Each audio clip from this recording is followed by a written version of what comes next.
አንድነት የሚገኘው ከሃይማኖት ነው። ሰላም የሚገኘው ከሃይማኖት ነው። ስራ የሚመጣው ከሃይማኖት ነው። ስኬት የሚመጣው ከሃይማኖት ነው። ድል የሚመጣው ከሃይማኖት ነው።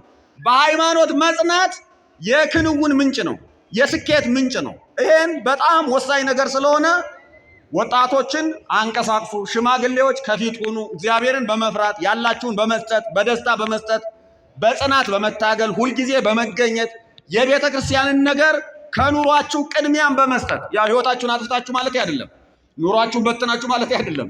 ግን ያላችሁን ነገር በደስታ ከቤተሰብ ጋር እየተመካከራችሁ ባልና ሚስት እየተመካከሩ ለልጆቻችሁ ያላችሁን ነገር እየሰጣችሁ ከዛ ደግሞ ለቤተ ክርስቲያን መሆን ያለበትን ጉልበታችሁን፣ ዕውቀታችሁን፣ ገንዘባችሁን እየሰጣችሁ ይሄ ህንጻ ቤተ ክርስቲያን ይሰራል። እግዚአብሔር ያሳካዋል፣ እንሰራዋለን። ማን ያሳካዋል?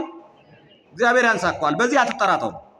ምንም ችግር የለውም። የኢትዮጵያ ክርስቲያኖች ደግሞ በዚህ ችግር የለባቸው። በጣም ብዙ ዋጋ ተከፍሎ 20 ዓመትም 18 ዓመትም 15 ዓመትም 10 ዓመትም እየታለፈ ትላልቅ ካቴድራሎች ተሰርተዋል። ይሄን እናሳካለን እግዚአብሔር ስለሚረዳን። ማን ስለሚረዳን? እግዚአብሔር ስለሚረዳን ችግር የለም። ነገር ግን ደግሞ ህንጻ ቤተክርስቲያን ላይ ስንሰራ መሰረቱ የህንጻ ቤተክርስቲያን ስራ መሰረቱ የሃይማኖት ስራ ነው። የወንጌል ስብከት ወንጌል መስፋፋት ነው። ቅድም እንደተናገርኩት የአብነት ትምህርት ቤቶች መስፋፋት ነው። የሰንበት ትምህርት ቤቶች መጠናከር ነው። ሰንበት ትምህርት ቤቶች ከተጠናከሩ፣ ወጣቶች ከተጠናከሩ ሃይማኖት ይሰፋል።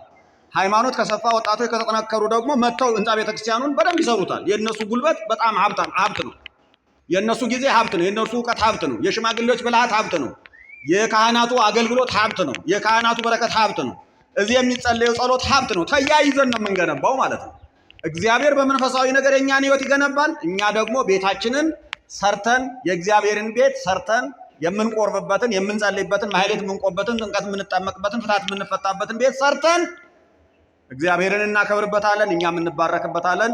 እግዚአብሔር ያስፈጽመናል። ክብር ለአምላካችን ለሚረዳን ሁልጊዜም ከእኛ ጋር ለሆነ ለአምላካችን ለእግዚአብሔር ክብር ምስጋና ይድረሰው።